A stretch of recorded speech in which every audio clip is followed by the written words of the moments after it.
Soha channel. Welcome to Soha channel.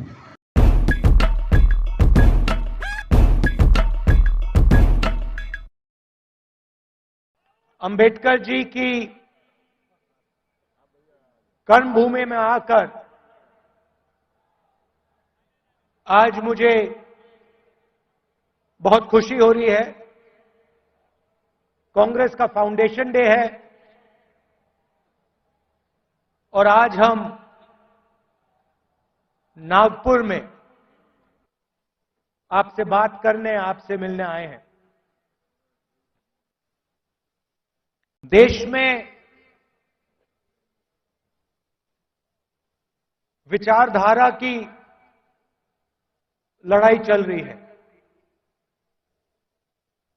लोगों को लगता है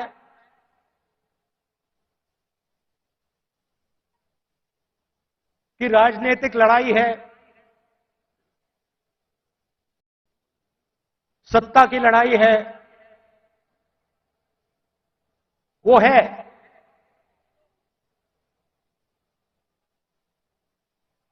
मगर इस लड़ाई की नींव जो है वो विचारधारा की है और दो विचारधाराओं की लड़ाई हो रही है। बहुत सारी पार्टियां हैं,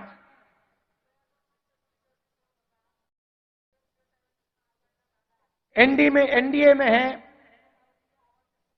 इंडिया अलायंस में है,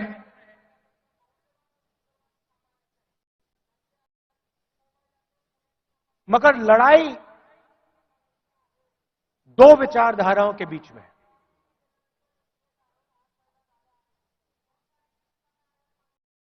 कुछ दिन पहले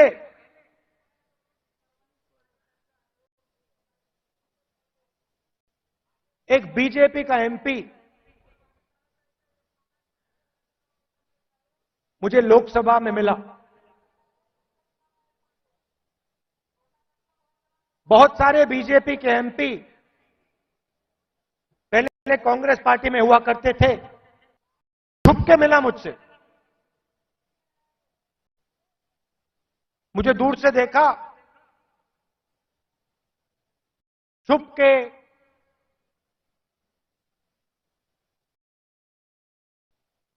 डर से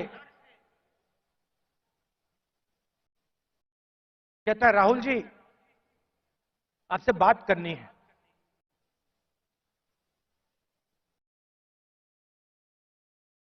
मैंने कहा भाई क्या बात करनी है, तुम तो बीजेपी में हो।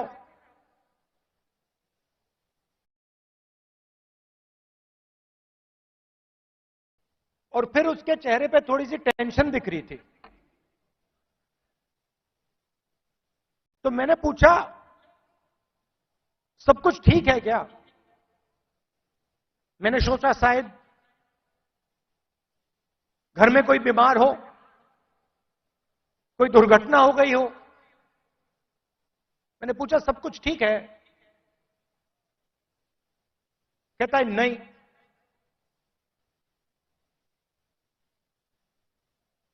क्या हुआ?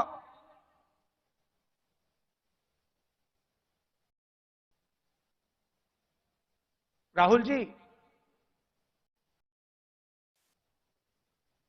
बीजेपी में रहकर सहा नहीं जाता।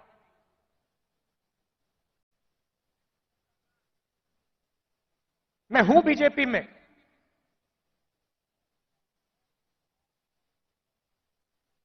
मगर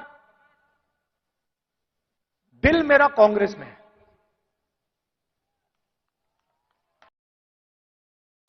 तो मैंने कहा भाई दिल कांग्रेस में, शरीर आपका बीजेपी में।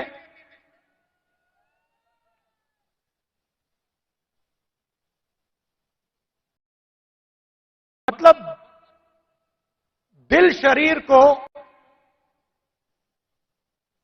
कांग्रेस में लाने से डर रहा है, यही हो सकता है।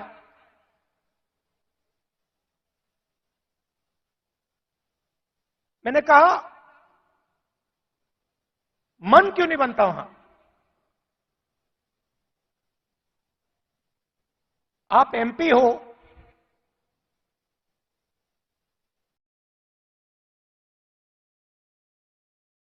आप मुझे हिंट दे रहे हो, नहीं बनता।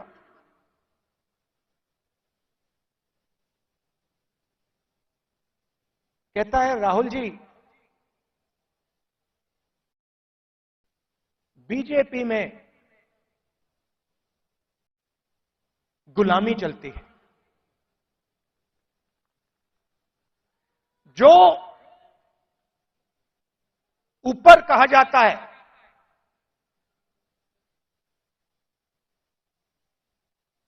वो बिना सोचे समझे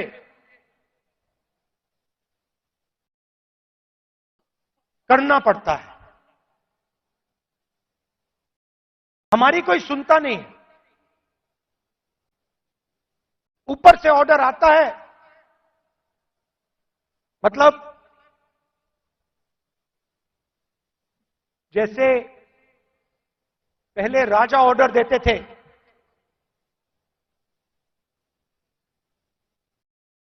ऊपर से ऑर्डर आता है और उसका पालन करना पड़ता है, अच्छा लगे ना लगे, चॉइस नहीं होती। आपको याद होगा हमारे जो पीसीसी प्रेसिडेंट हैं पटोले जी, ये हैं, इन्होंने प्रधानमंत्री से एक सवाल पूछ लिया था। एक सवाल पूछा था किसानों के बारे में। क्या सवाल था? जीएसटी जो आपने लगाया तो उसमें किसानों का क्या हिस्सा रहेगा? हाँ, तो सिर्फ एक सवाल पूछा। सवाल था जीएसटी जो आपने लगाया उसमें किसानों का क्या हिस्सा होगा। मोदी जी को सवाल अच्छा नहीं लगा, पटोले जी आउट हो गए।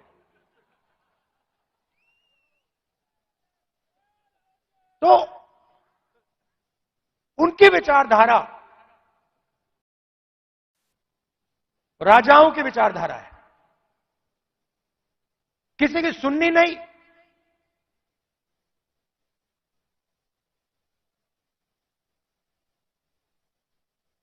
ऑर्डर ऊपर से आएगा,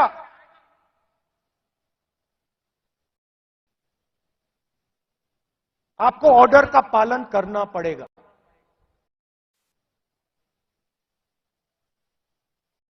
कांग्रेस पार्टी में कैसे आती है? हमारा छोटा सा छोटा कार्यकर्ता हमारे किसी भी नेता को टोक सकता है।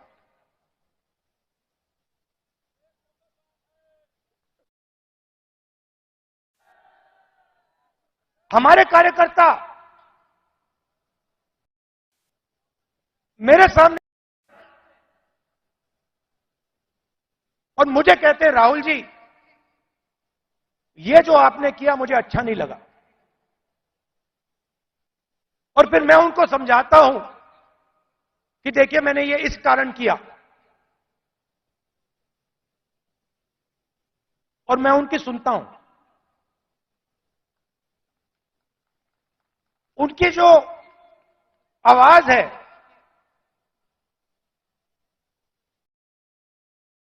उसका आदर करता हूं, उसका रिस्पेक्ट करता हूं। यह भी कह देता हूं कि भैया मैं आपकी बात से सहमत नहीं हूं,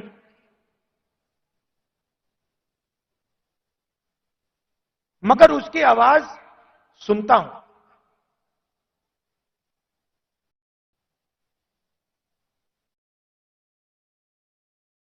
लोग कहते हैं कांग्रेस पार्टी ने क्या किया।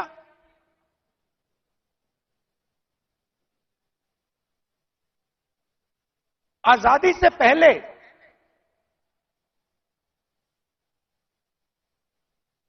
अगर आप इस देश में आते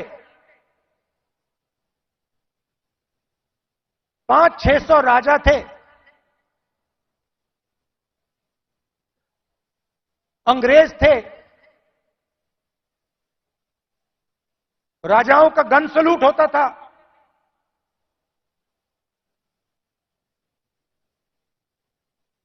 किसी को 19 तोपों का सलूट होता था, किसी को 21 तोपों का सलूट होता था।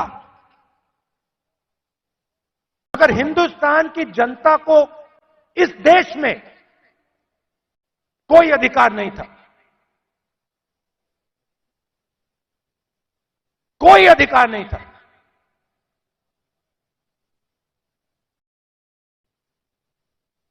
गरीब व्यक्ति की जमीन अगर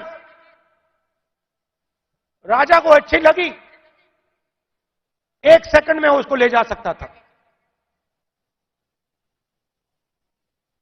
ये सारे के सारे अधिकार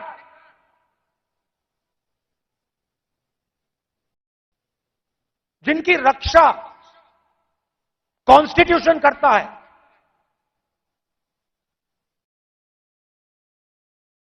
जो अंबेडकर जी ने, गांधी जी ने, नेहरू जी ने खून पसीना देके बनाया, ये कांग्रेस पार्टी ने दिया है। और आरएसएस के लोग, बीजेपी के लोग इसके खिलाफ थे। आज झंडे के सामने खड़े हो जाते हैं, सलूट मारते हैं। सालों के लिए इन्होंने तिरंगे को सलूट नहीं मारा था। तो सारे के सारे अधिकार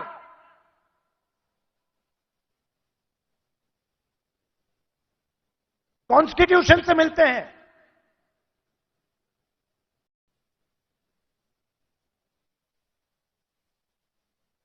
और राजा जो भी करना चाहता था करता था,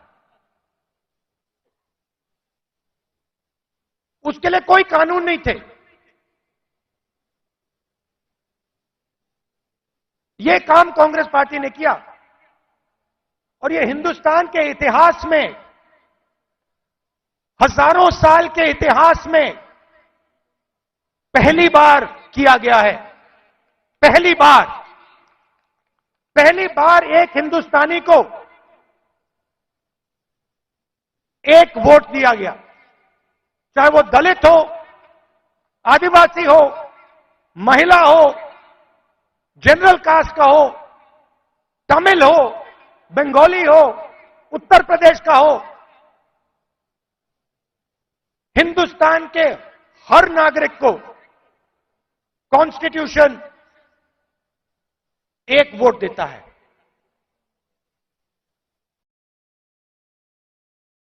यह कांग्रेस पार्टी ने किया। गांधी जी जेल गए, नेहरू जी जेल गए, अंबेडकर जी ने सालों संघर्ष किया।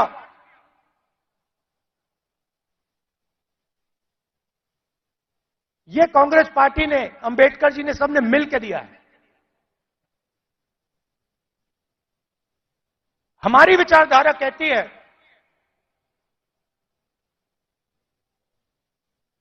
कि देश की लगाम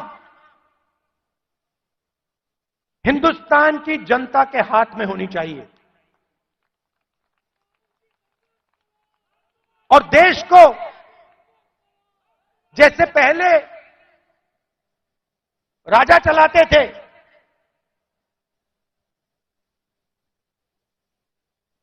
वैसे नहीं चलाया जाना चाहिए। हम जनशक्ति की बात करते हैं, लोक शक्ति की बात करते हैं। आप हमारे सारे के सारे कानून देखिए। आजादी की लड़ाई देश की जनता ने लड़ी थी, राजा महाराजाओं ने नहीं लड़ी थी। उनकी पार्टनरशिप थी अंग्रेजों के साथ। लोग भूल जाते हैं, लोग सोचते हैं कि आजादी की लड़ाई सिर्फ अंग्रेजों के खिलाफ थी।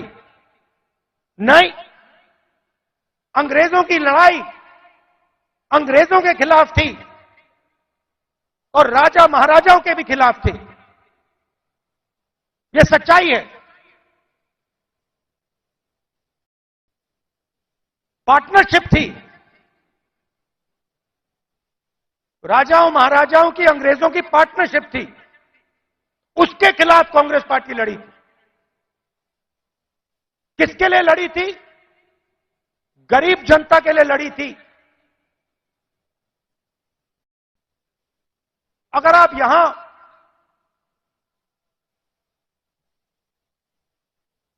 60-70 उससे पहले, इंडिपेंडेंस से पहले आप यहां आते, हिंदुस्तान की जनता के कोई अधिकार नहीं थे, महिलाओं के कोई अधिकार नहीं थे, दलितों को छुआ नहीं जाता था। यह आरएसएस की विचारधारा है, यह हमने बदला है और एक बार फिर यह हिंदुस्तान को वापस ले जाना चाह रहे हैं। तो आजादी से पहले था, वहां हिंदुस्तान को वापस लौटा रहे हैं। कॉन्स्टिट्यूशन से, आपके वोट से अलग अलग संस्थाएं बनती हैं। ये आपकी संस्थाएं हैं, चाहे सुप्रीम कोर्ट हो, इलेक्शन कमीशन हो,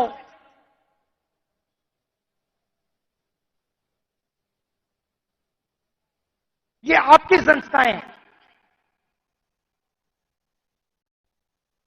सारे के सारे इंस्टीट्यूशंस पर ये कब्जा कर रहे हैं। आप हिंदुस्तान की सारी यूनिवर्सिटी देख लीजिए, सारे के सारे वाइस चांसलर आज एक संगठन के हैं। उनको आता होता कुछ है नहीं, कुछ नहीं आता उनको। हिंदुस्तान के वाइस चांसलर आज मेरिट पे नहीं बनते हैं। हिंदुस्तान के वाइस चांसलर आज अगर एक संगठन में हैं तब बन सकते हैं। तो सारे के सारे जो इंस्टीट्यूशंस हैं जिससे आपकी आवाज की रक्षा होती है, जिससे आप देश को चलाते हो, इन सब का ये कब्जा कर रहे हैं। मीडिया को देख लीजिए, कहा जाता था कि मीडिया लोकतंत्र के रखवाले हैं। मैं आपसे पूछता हूं, क्या आपको लगता है कि आज हिंदुस्तान का मीडिया लोकतंत्र की रक्षा कर रहा है? सुन लीजिए,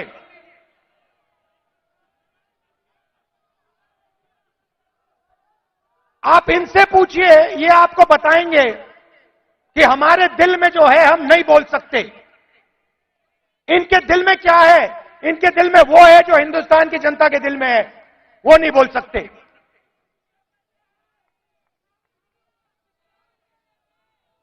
तो सारी की सारी संस्थाएं का कब्जा कर दिया मीडिया प्रेशर में। सीबीआई का प्रेशर है, ये देखो ईडी का प्रेशर है।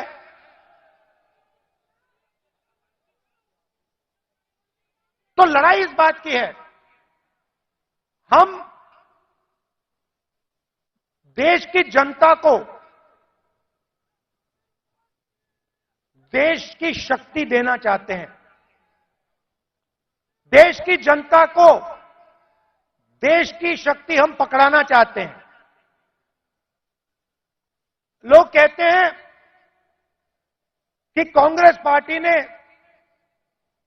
सफेद क्रांति की। हमने सफेद क्रांति में मदद की, मगर सफेद क्रांति को आनंद के महिलाओं ने शुरू की। सफेद क्रांति हिंदुस्तान की नारी शक्ति ने की। हरी क्रांति देश के किसानों ने की। किसानों की शक्ति ने हरी क्रांति की। आईटी रेवोल्यूशन देश के युवाओं ने किया। कांग्रेस पार्टी ने मदद की, कांग्रेस पार्टी ने विजन दिया, मगर आईटी रेवोल्यूशन हमारे युवाओं ने किया।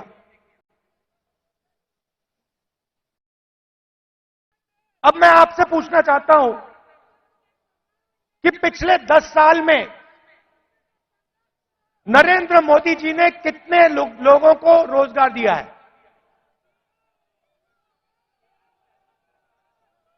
40 साल से सबसे ज्यादा बेरोजगारी आज है। और हिंदुस्तान के युवाओं की जो शक्ति है, करोड़ों युवाओं की जो शक्ति है, वो जाया हो रही है। आजकल हिंदुस्तान का युवा जॉब नहीं करता है। आजकल हिंदुस्तान का युवा 7-8 घंटे मोबाइल फोन पे कभी इंस्टाग्राम देखेगा, कभी फेसबुक देखेगा। ये सच्चाई है हिंदुस्तान की, और उसकी शक्ति जाया हो रही है।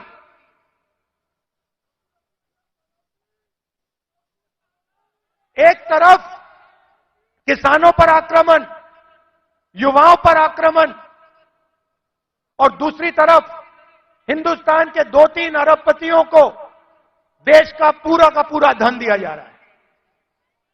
यह सच्चाई है। भाइयों और बहनों, सुनिए,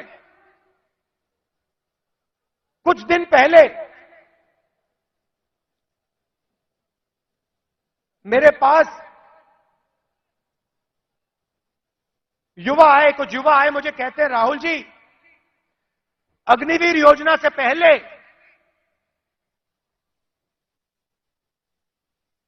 हमें आर्मी में ले लिया गया था।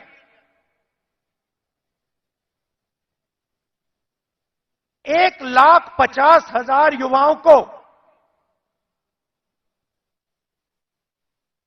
हिंदुस्तान की सेना ने और एयरफोर्स ने एक्सेप्ट कर लिया था।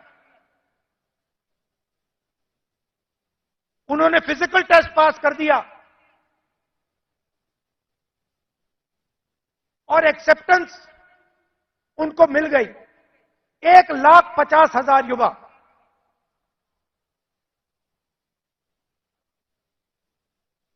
मोदी सरकार ने अग्निवीर योजना लागू की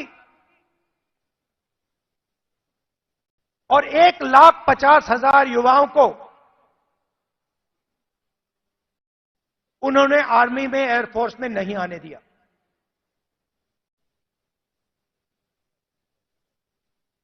देश प्रेम की भावना थी। रो रहे थे, मेरे सामने रो रहे थे।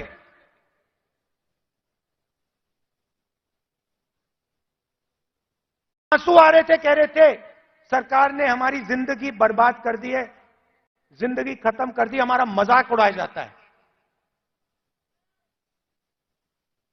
गांव में हमें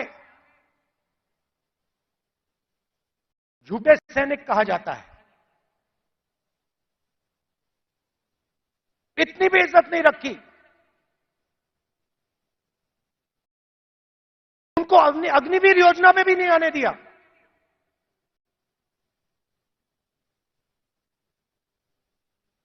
बाहर उठा के फेंक दिया। फिर कहते हैं हम देशभक्त हैं।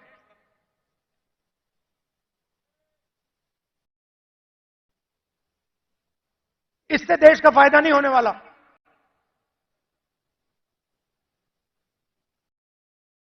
और पूरा का पूरा फायदा, देश का धन चुने हुए लोगों के हाथ में जाता है। मैंने पार्लियामेंट में सवाल पूछा, बीजेपी के लोगों से पूछा, हिंदुस्तान को 90 लोग चलाते हैं, देश के अफसर हैं, पूरे बजट को बांटते हैं। मैंने पार्लियामेंट में पूछा कि इनमें से ओबीसी कितने हैं, दलित कितने हैं, आदिवासी कितने हैं। बीजेपी के लोग चुप हो गए। ओबीसी की कम से कम 50% आबादी है, दलितों की 15% आबादी है, आदिवासियों की तकरीबन 12% आबादी है।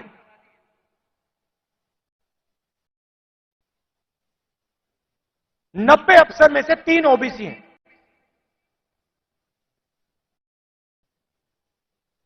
कैसी ओबीसी सरकार चल रही है? उनको कोने में बैठा देते हैं, छोटे छोटे डिपार्टमेंट पकड़ा देते हैं,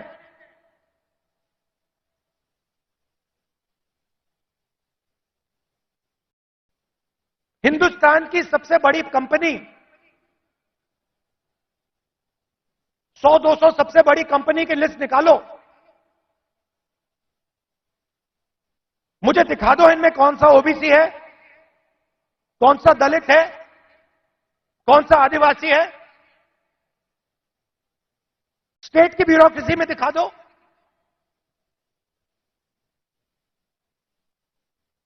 आबादी आपकी 50%, दलितों की 15%, आदिवासियों की 12%।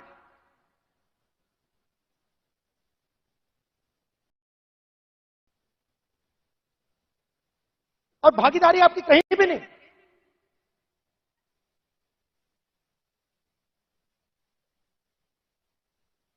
टॉप कंपनीज का नाम निकालो और मुझे दिखा दो इन कंपनियों में ओबीसी कहां बैठा हुआ है, दलित कहां बैठा है, आदिवासी कहां बैठा है।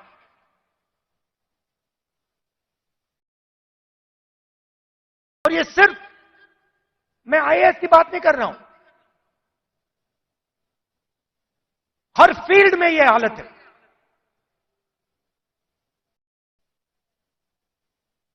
तो मैंने सवाल पूछा, मैंने कहा देखिए जाति जनगणना होनी चाहिए, देश को पता लगना चाहिए कि इस देश में ओबीसी कितने हैं। उसके बाद नरेंद्र मोदी जी के भाषण बदल जाते हैं।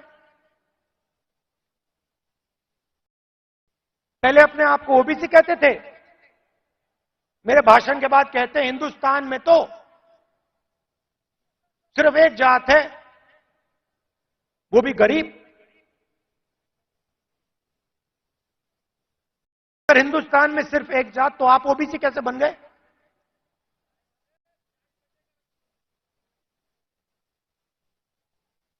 तो हमने निर्णय ले रखा है, जैसे ही हमारी सरकार आएगी, दिल्ली में आएगी, हम जाति जनगणना आपके लिए करके दिखा देंगे।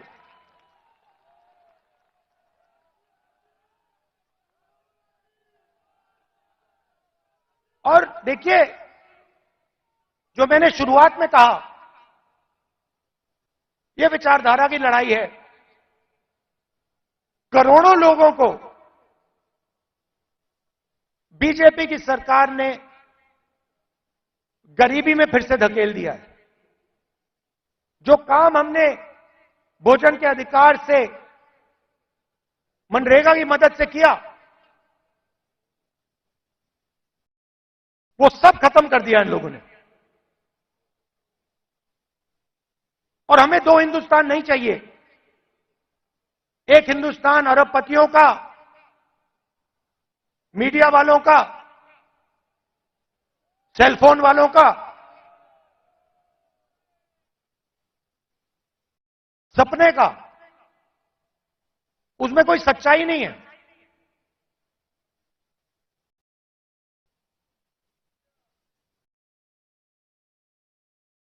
हिंदुस्तान के युवा सोशल मीडिया से जी नहीं सकते, कमा नहीं सकते। हिंदुस्तान के युवाओं को रोजगार की जरूरत है। यह काम नरेंद्र मोदी जी और एनडीए की सरकार नहीं कर सकती। यह काम सिर्फ इंडिया अलायंस कर सकता है, क्योंकि इस काम को करने के लिए हिंदुस्तान की जनता की आवाज को सुनना होगा, नफरत मिटानी होगी और इस देश को एक कर जोड़कर आगे जाना पड़ेगा। कन्याकुमारी से कश्मीर हम चले, 4000 किलोमीटर चले, नफरत के बाजार में मोहब्बत की दुकान हमने खोली। आप कांग्रेस पार्टी की विचारधारा समझना चाहते हो, इस लाइन से आप समझ जाओगे। सिर्फ एक लाइन की जरूरत है। अगर आपके दिल में हिंदुस्तान के लोगों के लिए मोहब्बत है, अगर आप नफरत के बाजार में मोहब्बत की दुकान खोलना चाहते हो, तो आप कांग्रेसी हो।